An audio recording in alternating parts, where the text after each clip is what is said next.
हमारे चैनल को सब्सक्राइब करें और बेल आइकन दबाएं। काम हो गया क्या? मुझे 3 बजे का वादा किया तो तुमने, मुझे उसे भी जवाब देना है। मैं वक्त का बहुत पक्का आदमी हूँ। ये लो अपनी घड़ी, देख लो सब कुछ ठीक है या नहीं।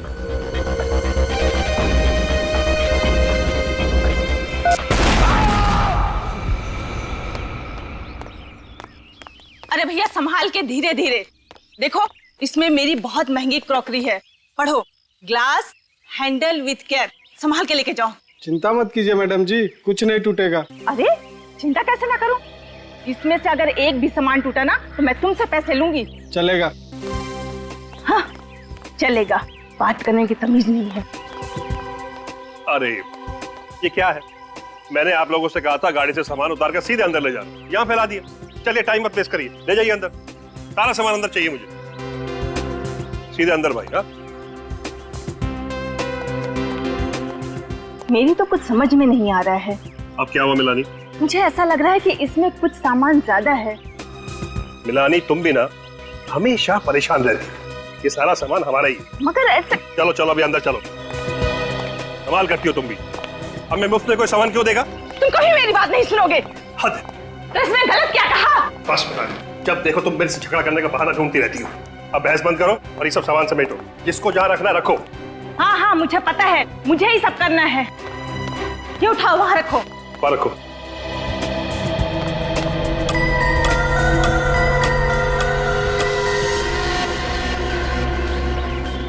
चलो चलो जल्दी लाओ सामान सब।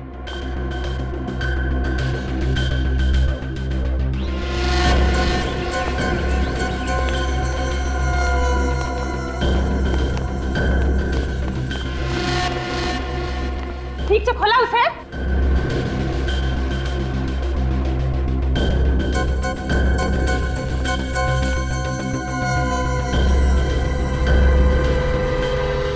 आप? जी मैं आरटीवी टेलीफोन एक्सचेंज से आया हूँ, आपके यहाँ ये टेलीफोन लगाना है। अच्छा आई कार्ड है आपके पास? हाँ जी।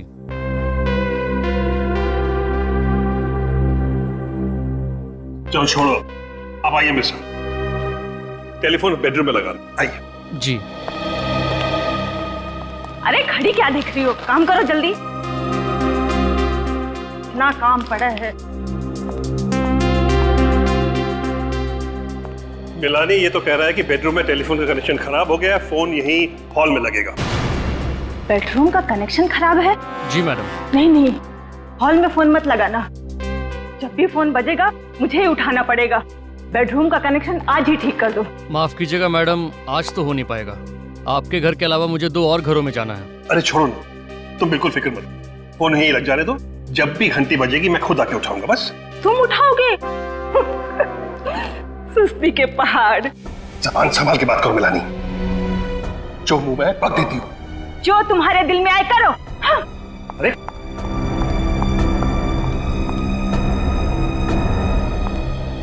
छोड़िए, कुछ भी बक देती है। आप प्लीज अपना काम कीजिए।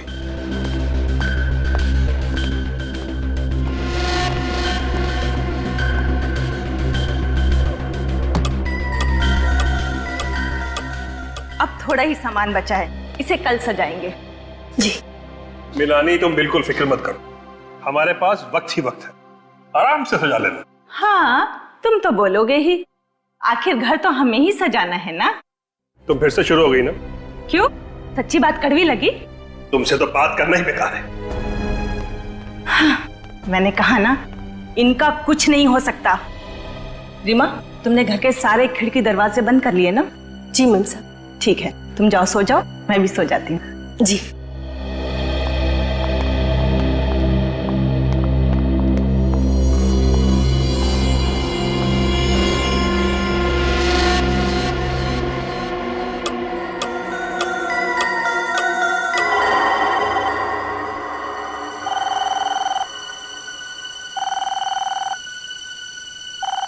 फोन की घंटी।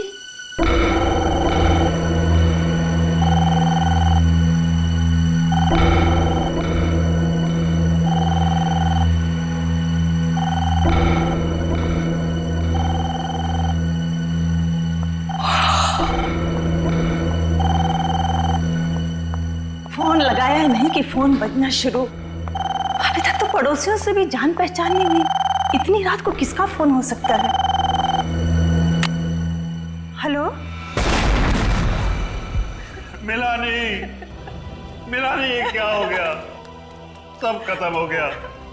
मिलानी, काश काश मैं गया होता वो फोन उठाने, तो ये सब कुछ नहीं होता। मिलानी, तुम जैसी भी थी मेरी पत्नी थी। मिलानी, तुम मेरी पत्नी थी। कैसे हुए इसे? कुछ नहीं पता साहब। मैं और मिलानी बेडरूम में सो रहे थे, फिर अचानक फोन की घंटी बजी। मिलानी फोन उठाने गई, फिर अचानक जोर से धमाका हुआ। मेरी नींद खुली, भागता बाहर आया, तब तक सब कुछ खत्म हो चुका था। खत्म हो चुका था सब कुछ। आप उस वक्त बेडरूम में थे? जी हाँ। और आप कहाँ थी? मैं रसोई घर में थी साहब, मैं भी सो ही रही थी। फोन की घंटी सुनाई नहीं दी आपको? नहीं साहब। सही है, देखिए फोन की हालत देख के तो नहीं लगता कि फोन के अंदर बॉम्ब लगाया गया होगा। तो ये बॉम्ब किस चीज में रखा गया होगा? अब कितने बजे थे जब बम फूटा? जी 2 बजे थे साहब। हाँ, 2 बजे के आसपास। 2 बजे पे? जी साहब। 2 बजे फोन की घंटी बजती है और 2 बजे धमाका होता है। इस धमाके का और इस फोन की घंटी का आपस में कोई ना कोई कनेक्शन है। आप लोग दोपहर को ही आए थे ना यहाँ पे? जी हाँ, 1 बजे। और ये सारा सामान आप लोग अपने साथ लेके आए थे? जी। अच्छा, आप लोगों को अपने सामान में कुछ अजीब लगा? कोई सामान जो आप लोगों का नहीं हो? साहब मुझे तो सब कुछ ठीक लग रहा था, लेकिन मिलानी बार बार एक बात बोल रही थी, सामान कुछ ज्यादा है, सामान कुछ ज्यादा है। सामान ज्यादा है? अच्छा ये बताइए कि पूरे दिन में कुछ भी ऐसा हुआ जो आपको अजीब सा लगा? अजीब? वो टेलीफोन वाला आदमी साहब। हाँ, वो टेलीफोन वाला आया था कनेक्शन के लिए।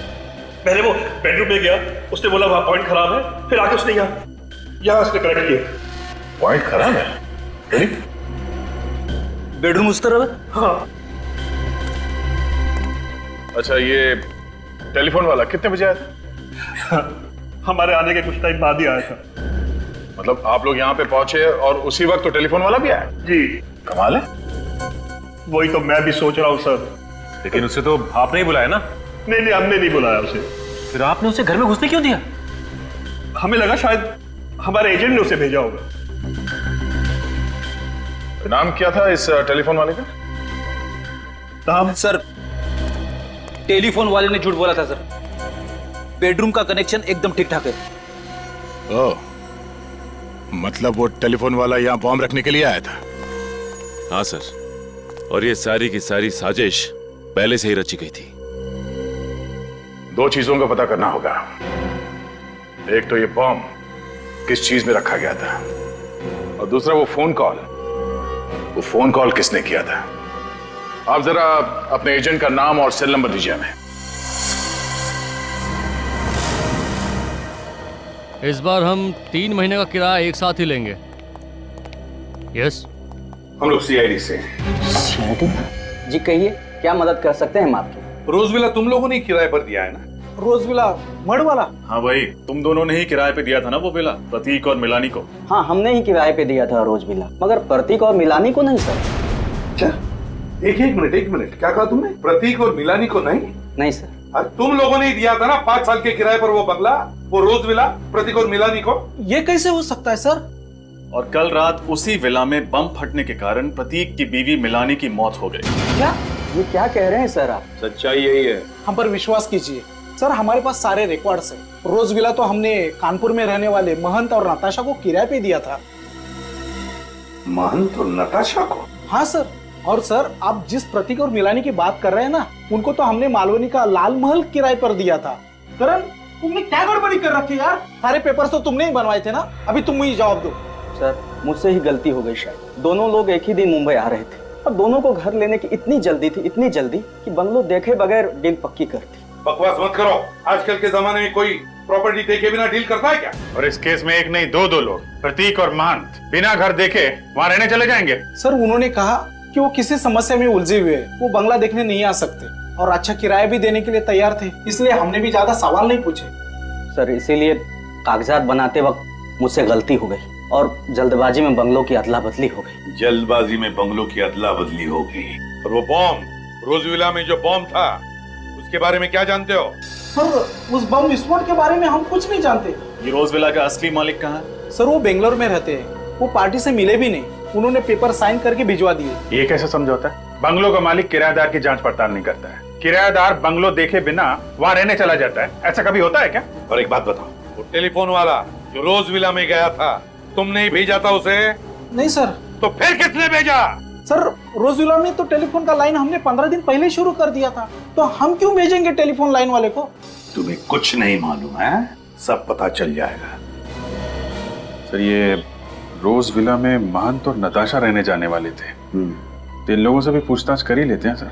हाँ मिलते हैं महंत और नताशा से, लेकिन अभिजीत पता लगाना पड़ेगा ये टेलीफोन वाला है कौन जो रोज विला में गया था। किस लिए गया था ये रोज विला में टेलीफोन वाला? राकेश ये कुल मिलाकर 50 डिफॉल्टर्स हैं। ये काम करो, इन सब के पास एक आखिरी नोटिस भेजो और उसके बाद इनकी लाइन डिस्कनेक्ट कर दें। ठीक है सर।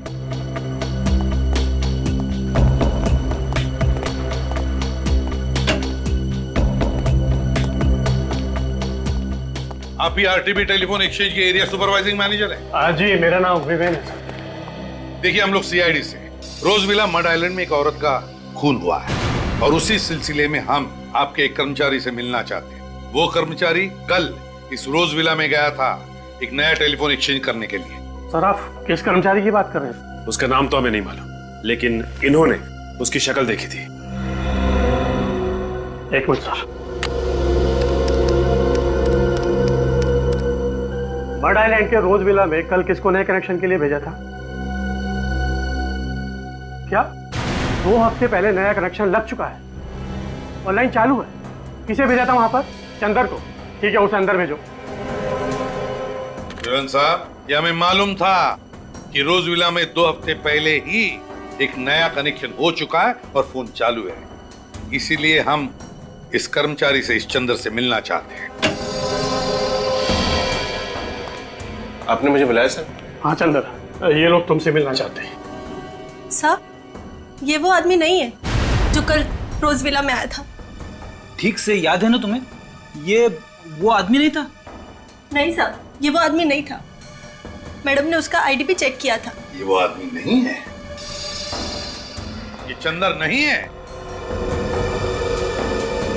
तो फिर चंदर जी तुम्हारे नाम पर कोई और कैसे गया था रोज विला में नया टेलीफोन कनेक्शन करने के लिए? कैसे गया था कोई और? क्यों? क्या तुमने तुम्हारा आइडेंटिटी कार्ड किसी और को दिया था? दिया था या नहीं? बताओ तुम्हारा आई कार्ड, बताओ बताओ तुम्हारा आई कार्ड। नहीं सर।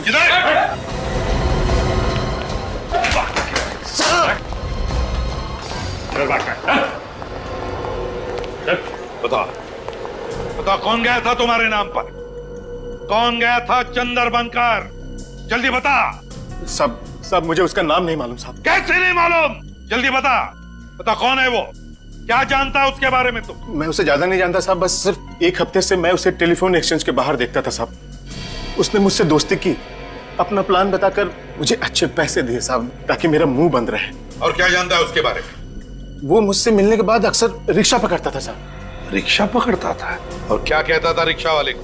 कहाँ जाना है कहता था? चारकोप। चारकोप।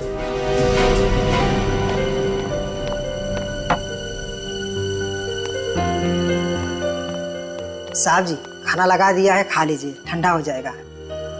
नताशा मैम साहब अभी तक उठी नहीं। अखबार पढ़ते पढ़ते समय का पता ही नहीं चला। और ये नताशा भी ना, उसकी नींद की गोलियां कम करनी पड़ेगी। वैसे भी नताशा मैम साहब ने तो अलार्म लगाया था ना। इस समय कौन है? आप? मंत और नताशा घर में है, हम लोग सीआईडी से हैं। सीआईडी? हाँ। कहिए, मैं ही महंत हूँ। देखिए रोज विला में जो वारदात हुई है उसके बारे में पूछताछ करने आए हम लोग। हाँ, अमित ने सब कुछ बताया मुझे उसके बारे में। स्टेट एजेंट अमित ने सब कुछ बताया? जी। आप जरा ये फोटो देखिए, इन दोनों में से किसी को जानते हैं आप?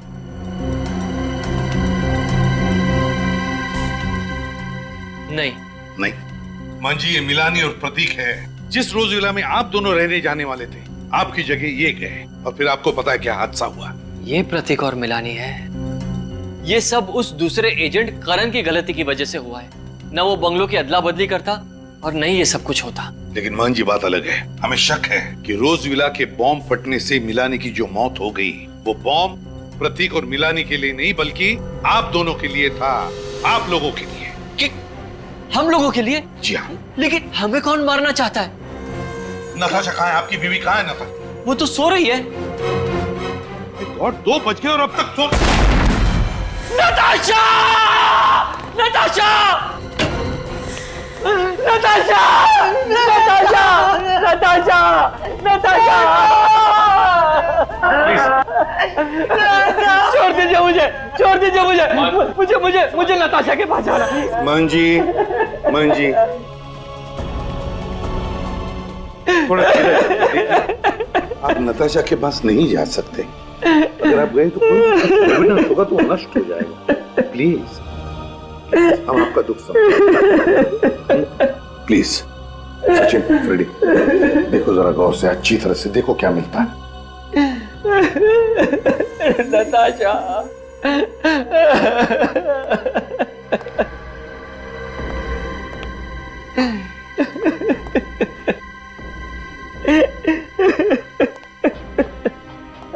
प्लीज शांत हो जाइए।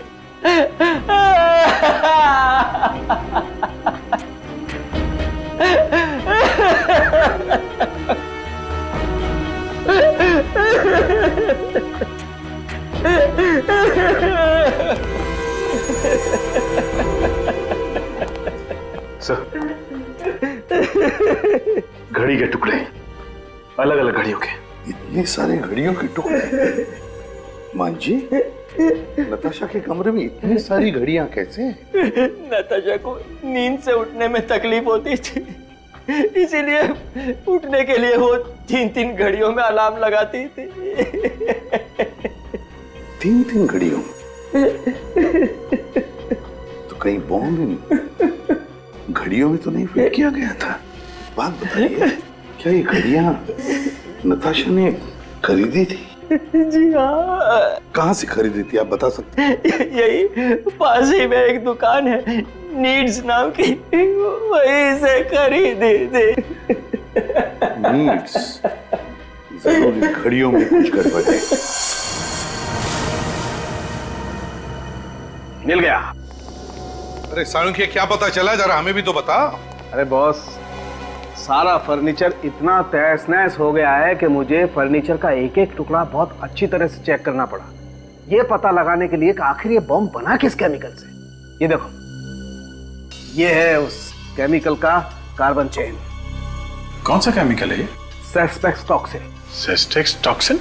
हाँ, वैसे तो और भी केमिकल्स मिले मुझे, लेकिन ये सेस्पेक्स टॉक्सिन केमिकल सबसे ज्यादा मात्रा में मिला। अब बॉस, ये सेस्पेक्स टॉक्सिन सबसे ज्यादा इस घड़ी पर मिला है। इतना ही नहीं, इस घड़ी पर मुझे उस बॉम्ब के डेटोनेटर के अंश भी मिले। इस घड़ी के टुकड़ों पर से? इसका मतलब है कि बॉम्ब घड़ी के अंदर फिट किया गया था। सर, कहीं ये घड़ी भी उन सामानों में से तो नहीं जिसे मिनाली ज्यादा सामान कह रही थी? हो सकता है। फ्रेडी, सचिन, काम करो, ये घड़ी के जितने भी टुकड़े हैं इन्हें जोड़ने की कोशिश करो। अब समझ में आ रहा है सर। जैसे इस घड़ी में 2 बजे इस घड़ी के अंदर रखा गया बॉम्ब ट्रिगर हुआ और फट गया। सर, ये कोई इत्तेफाक नहीं है कि रात 2 बजे फोन की घंटी बजती है, मिलानी उस फोन को उठाने के लिए हॉल में आती है और उसी वक्त बॉम्ब फट जाता है। हाँ अभिजीत, एक बहुत बड़ी साजिश है ये। बस पता लगाना चाहिए कि ये फोन किया किसने था, किसने किया था फोन। सर, मुझे तो इस काम वाली बाई पे शक है सर। उस टाइम से कहा था कि ठीक 2 बजे धमाका हुआ था, मगर उसने कोई घड़ी नहीं पहन रखी थी, तो एग्जैक्टली धमाका कितने बजे हुआ उसे कैसे पता? इस काम वाली बाई से फिर से पूछताछ करनी पड़ेगी। लेकिन एक बात तो पक्की है कि बॉम्ब घड़ी में ही फिट किया गया था और जैसे ही घड़ी में रात के 2 बजे धमाका हो गया और मिलानी मर गई। एक बात और बॉस, ठीक ऐसा ही घड़ी वाला बॉम्ब सेम कॉम्पोजिशन का मुझे नताशा के घर के सामान में भी मिला है। और सर, इन दोनों बॉम्ब्स में से ये जो कीले, कांच और मेटल के टुकड़े मिले, ये तो किसी भी हार्डवेयर शॉप में से बड़ी आसानी से मिल सकते हैं। मतलब ये बॉम्ब देसी बॉम्ब है, क्रूड बॉम्ब? हाँ, ये क्रूड बॉम्ब ही है और इसे बनाने वाला जरूर कोई नौसिखिया होगा, लेकिन हाँ, उसे इंजीनियरिंग की बड़ी अच्छी जानकारी होगी, क्योंकि इसने घड़ी की सुई को ही बॉम्ब का ट्रिगर बना लिया। इंजीनियरिंग की जानकारी मतलब दोनों बॉम्ब एक ही तरीके से बनाए गए, एक ही तरीके से। पहला बॉम्ब फटा, मिलानी की मौत हो गई और बिल्कुल 24 घंटे के अंदर ही अंदर दूसरा घड़ी का बॉम्ब फटा और नताशा की मौत हो गई। लेकिन एक बात है, ये सब कुछ जो हुआ वो उस करण, उस स्टेट एजेंट की गलती की वजह से, उसकी गलती की वजह से घर की अदला बदली हो गई। मिलानी भूल से रोजविला मतलब नताशा के घर में पहुंच गई और नताशा मिलानी के घर में। इसका मतलब है कि खूनी ने बॉम्ब नताशा के लिए बनाया था, नताशा के लिए, मिलानी के लिए नहीं। और जब उसे पता चला कि नताशा जिंदा है तो ठीक वैसे ही बॉम्ब से उसने नताशा को भी मार दिया। तो ये देखिए, इस घड़ी के इस टुकड़े पे स्टिकर लगा हुआ है, लेकिन कुछ समझ में नहीं आ रहा कि क्या लिखा है इस पे। 1 मिनट में देखूं।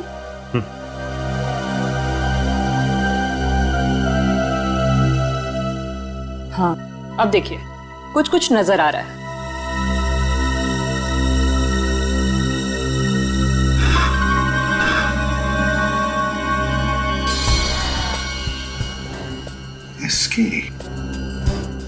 एसके,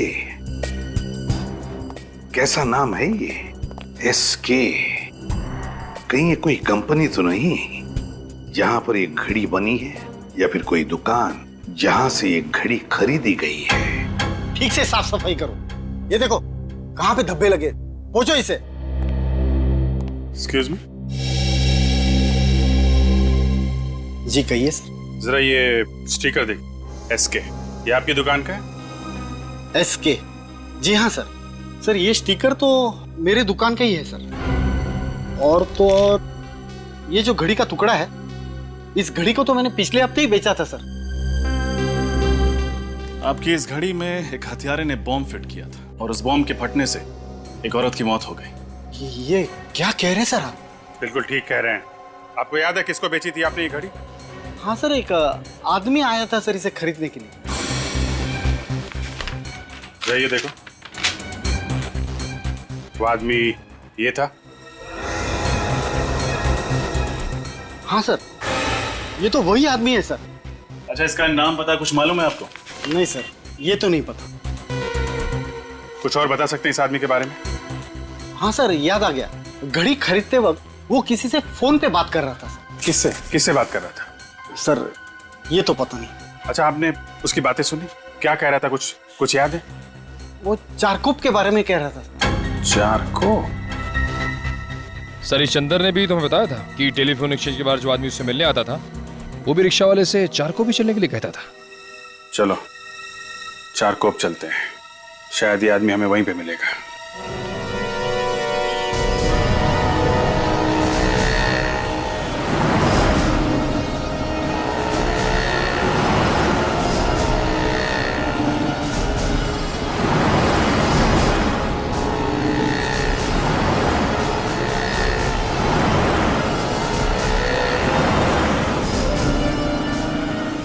सर कुछ नहीं पता चला। सर उधर किसी को कुछ नहीं पता। कमाल है। एक दुकान सामने है, उससे पूछते हैं।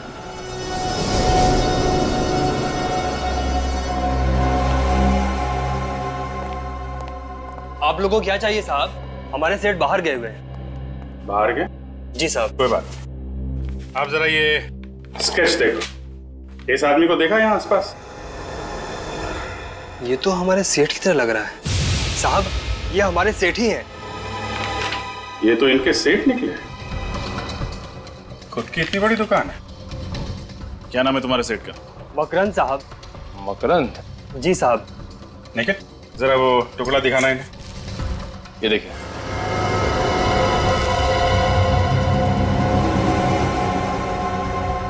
ये आपको कहां से मिला? अरे वाह, बड़ी जल्दी पहचान लिया तुमने इस घड़ी के टुकड़े। जी साहब। तब तो तुम्हें ये भी मालूम होगा कि तुम्हारा सेठ क्या क्या गुल खिला रहा है। ये आप क्या कह रहे हैं साहब? मेरे कुछ समझ में नहीं आ रहा। समझ में नहीं आ रहा? ये टुकड़ा जब घड़ी हुआ करता था तो तुम्हारे साहब ने इसमें बॉम्ब फिट किया था, जिसकी वजह से 2 औरतों की जान चली गई, समझे तुम? क्या? मेरे सेठ और बॉम्ब? हाँ, बॉम्ब। और तुम तो ऐसे चौंक रहे हो जैसे तुम्हें कुछ मालूम ही नहीं है।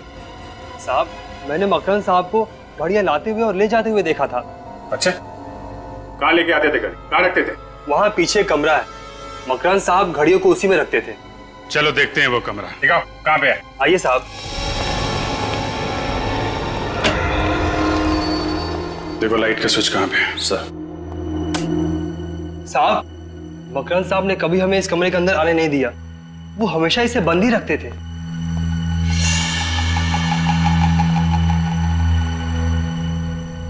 My God.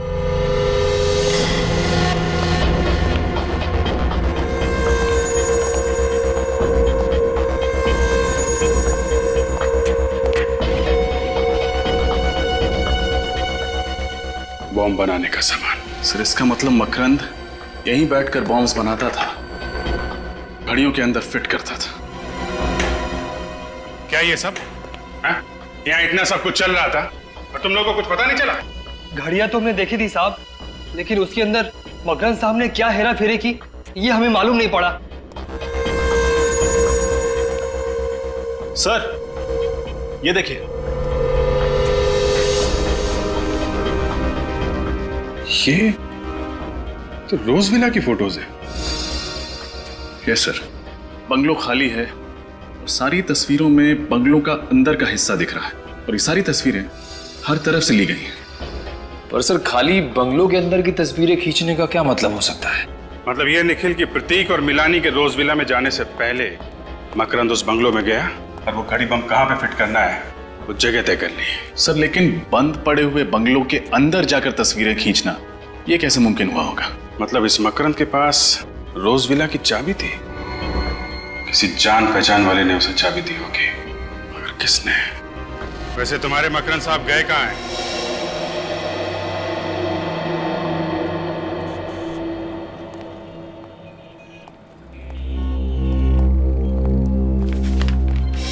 ये आप ही की दुकान का बिल है?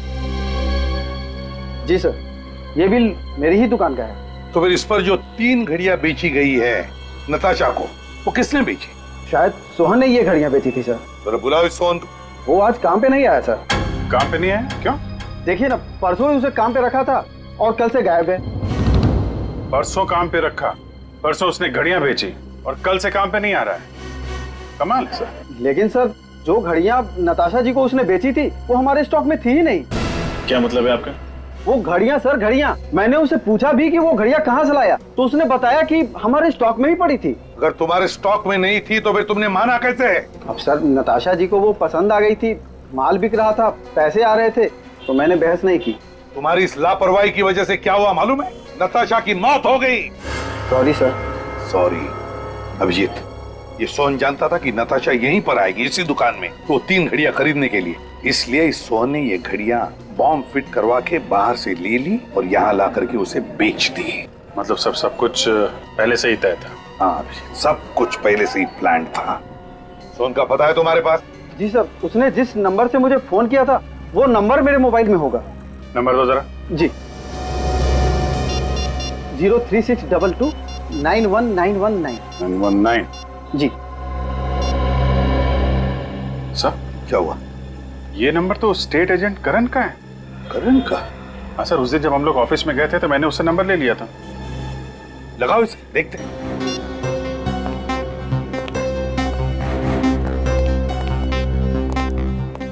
नहीं सर, फोन बंद आ रहा है। फोन बंद आ रहा है? सर, इसका मतलब करण और सोहन एक ही आदमी है, और वो सोहन सिर्फ इसलिए बना था ताकि वो बॉम्ब वाली घड़ियां नताशा को बेच सके। हाँ अभिजीत, मुझे तो लगता है मकरंद को रोज विला की चाबी भी इसी करण ने दी और नताशा की मौत का कारण भी यही है। ये करण, इस करण को उठाते हैं।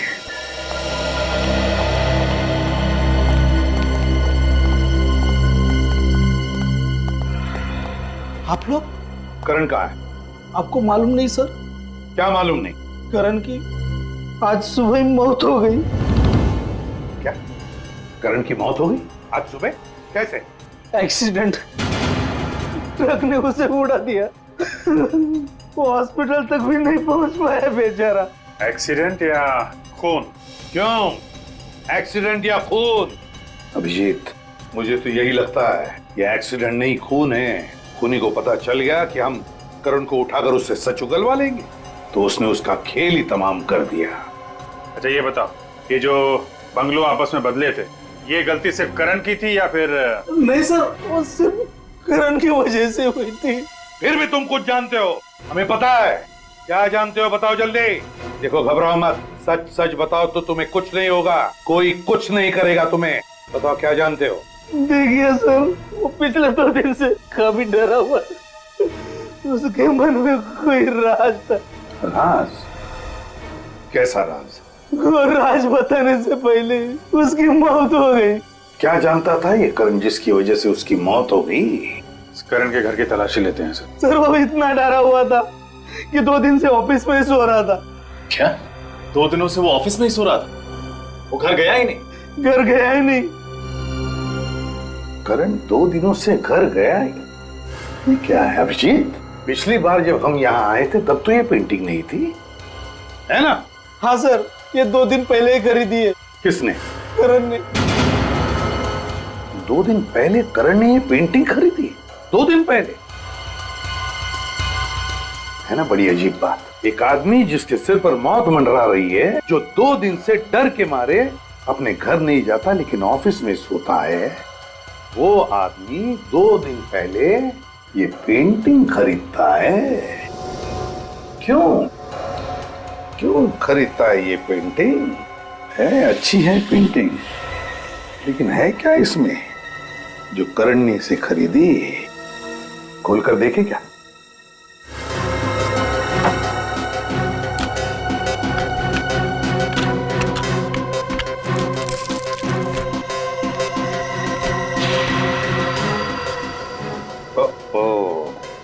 ये क्या है?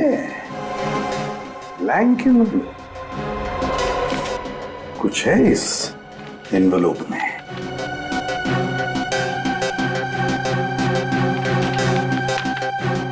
माय गॉड, तो ये है वो राज जो करण जानता था और जिसकी वजह से उसकी जान चली गई, जिसकी वजह से नताशा का खून हुआ और जिसकी वजह से मिलानी मर गई।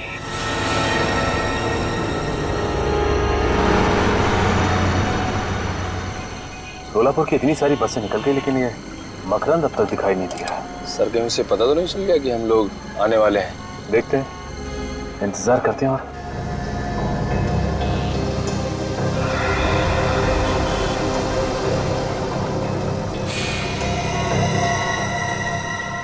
वो देखो नहीं, चश्मे वाले के बगल में वो आदमी बिल्कुल मकरंद जैसा लग रहा है। हाँ सर, शायद ये मकरंद ही है। चलो जल्दी आओ।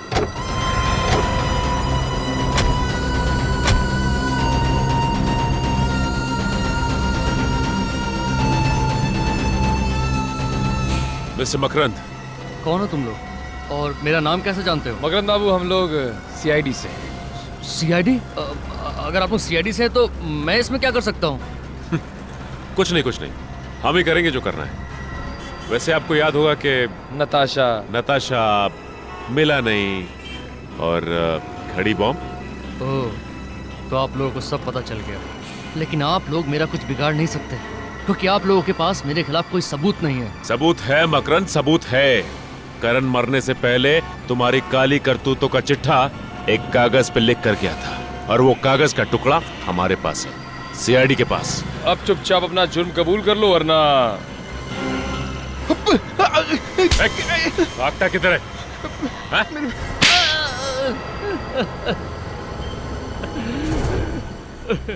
हाँ, मैं ही जिम्मेदार हूँ मिलानी, नताशा और करण के खून का। ये सारे खून तुमने किए क्यों? पैसों के लिए। करण को किसी तरह पता चल गया कि मुझे बॉम्ब बनाने आता है। बस उसने मुझे ढूंढ निकाला और कहने लगा कि एक आदमी है जो मुझे घड़ी बम बनाने के लिए मुंह मांगी रकम देगा। और फिर तुमने बड़ी सफाई से तो फोन मिलानी के घर के हॉल में फिट कर दिया ताकि फोन उठाने आए और उसकी मौत हो जाए। हाँ। पहले मैंने रोज विला के अंदर घुसकर अच्छी तरह जांच पड़ताल की और फिर जिस दिन प्रतीक और मिलानी वहां रहने आए मैंने चुपके से वो घड़ी वाला कार्टून टेम्पो के अंदर रख दिया। और बाद में जब मैं टेलीफोन वाला बनकर अंदर गया तो उस वक्त मैंने देख लिया कि घड़ी वहीं लगी हुई है। तब मैंने ये ठान लिया कि मैं फोन हॉल में ही लगाऊंगा। और जिस दुकान से नताशा ने घड़ियां ली थी उसमें भी बम मैंने ही लगाया था। और करण की मौत को तुमने बड़ी सफाई से एक्सीडेंट का रूप दे दिया। करना पड़ा, क्या करता। वो आप लोगों के सामने अपनी जबान खोलने वाला था, इसलिए उसे भी रास्ते से हटाना ही पड़ा। और ये सब कुछ करने के लिए तुम्हें पैसे किसने दिए? पैसे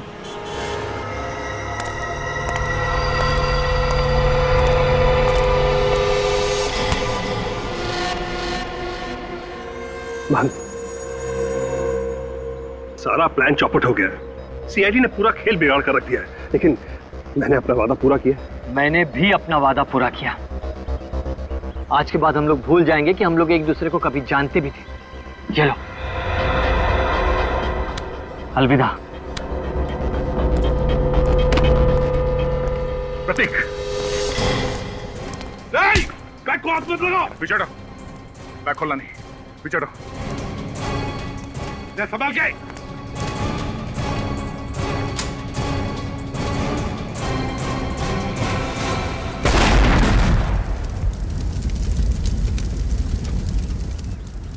गद्दार, तूने मुझे मारने की कोशिश की। मैंने कुछ भी नहीं किया। ये सब इसी का किया हुआ है। झूठ बोल रहा है सर। दरअसल ये आप लोगों को भटकाने की कोशिश कर रहा है। प्लान इसी का था, इसी ने बनाया था। तो ये बोल रहा है साहब। मैं बता दूंगा।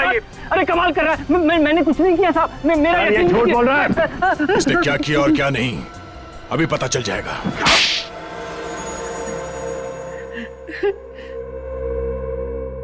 अब 3 मिनटों में तुम्हारी कहानी हम सुनाएंगे।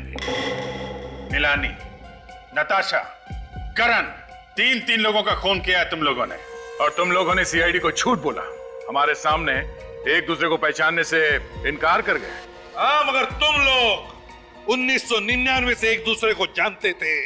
तुम लोगों ने मिलकर एक फैक्ट्री शुरू की और जब धंधे में नुकसान हुआ तो दोनों अलग अलग हो गए। प्रतीक, तुम गए दार्जिलिंग और महंत, तुम गए कानपुर। क्यों? लेकिन वो फैक्ट्री किसकी होगी इसका कोई नतीजा नहीं निकला। तो प्रतीक जी, आपने सोचा कि क्यों ना महंत जी की मौत हो जाए तो सारी फैक्ट्री आपके नाम। और फिर एक दिन अचानक तुम दोनों दोस्त बन गए और ये गहरी साजिश रची। और ये हमें कैसे पता चला? करण से। करण जो कई साल पहले तुम दोनों का नौकर हुआ करता था, उसी ने तुम दोनों का काला चिट्ठा लिख कर रख दिया कागज पर हमारे लिए, समझे? 3 मिनट खत्म। अब तुम लोग बोलोगे और हम सुनेंगे। सही कहा आप लोगों ने। ये सब इस प्रतीक का शुरू किया हुआ है। ये हमारी फैक्ट्री की प्रॉपर्टी बेचना चाहता था। हाँ, मिलानी मुझ पर दबाव डाल रही थी क्योंकि हमारा कर्जा सर के ऊपर चढ़ चुका था। बस इसीलिए। इसलिए क्या? इसलिए इसने प्लान बनाया। इसे पता था कि हम लोग मुंबई आ रहे हैं। मुझे और मेरी बीवी नताशा को जान से मारने के लिए मकरंद की मदद से इसने रोज विला बंगलो में बॉम्ब प्लांट किया।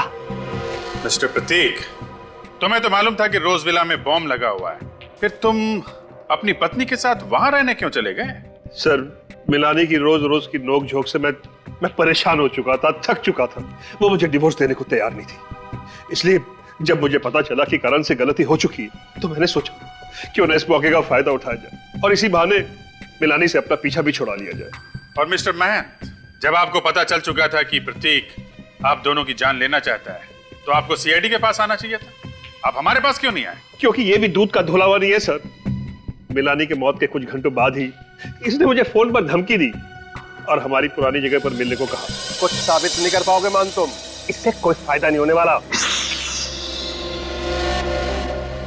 बिना मेरे फायदे के मैं अपना वक्त बर्बाद नहीं करता प्रतीक, नेवर। तुमने मुझे और मेरी बीवी नताशा को बॉम्ब ब्लास्ट में उड़ाने का बहुत अच्छा प्लान बनाया था, मगर भला हो उस करण का जो उस बॉम्ब ब्लास्ट में तुम्हारी बीवी मिलानी ही मारी गई।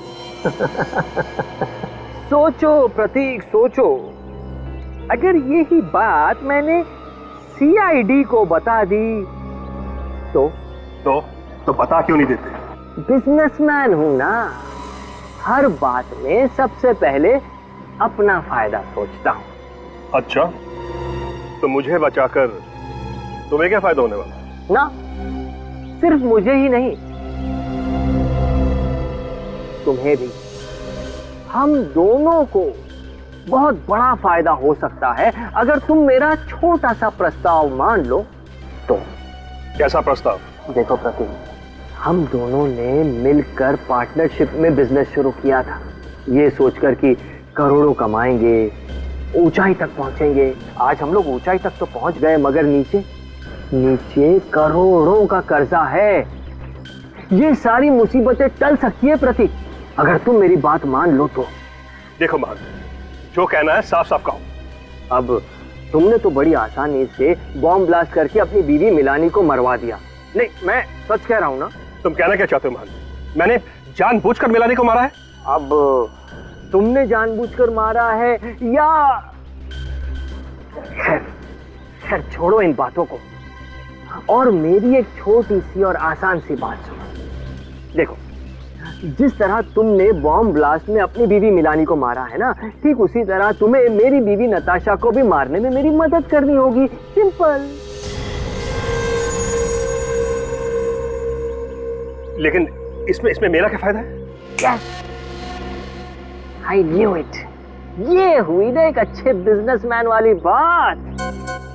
प्रतीक, मेरी बीवी नताशा का 50 करोड़ का इंश्योरेंस है।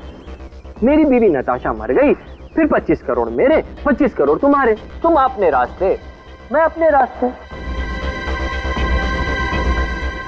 और सीआईडी, उनका क्या? सीआईडी यार, सीआईडी को कैसे पता चलेगा? ये राज तो तुम्हारे मेरे बीच में है ना। ठीक है, मुझे मंजूर है।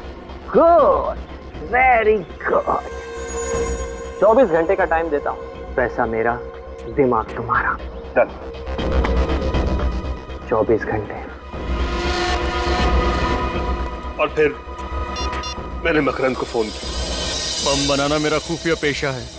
जब मुझे दुगने पैसे का लालच दिया गया तो मैं इनकार न कर सका। प्रतीक, तुम्हारे इस प्लान का मोहरा था करण, मगर तुम दोनों ने उसे ही मार दिया। हाँ, दरअसल महंत और मैं कर्ज में डूबे हुए थे।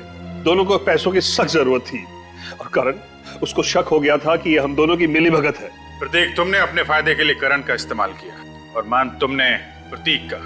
नताशा की मौत के बाद ब्रीफकेस में बॉम्ब रख के तुमने प्रतीक को दिया ताकि ये ऊपर पहुंच जाए, और इंश्योरेंस के 50 करोड़ रुपए तुम अकेले हजम कर जाओ। नहीं सर, इरादा तो ऐसा नहीं था। मैंने प्रतीक से कहा भी कि जब तक सीआईडी का मामला ठंडा नहीं हो जाता धीरज रख और इंश्योरेंस के पैसे आने का इंतजार कर, मगर इसने मेरी एक नहीं सुनी। अब इसके हिस्से के इंश्योरेंस के 25 करोड़ रुपए मैं अपनी जेब से तो दे नहीं सकता था, इसीलिए।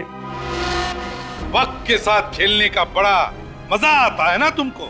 अब जेल में बैठकर एक एक सेकंड, एक एक मिनट, एक एक घंटा, एक एक दिन गिनते रहना, तब तक फांसी का ऑर्डर आ ही जाएगा। For more updates, subscribe to our channel, click the show links and enjoy watching the videos.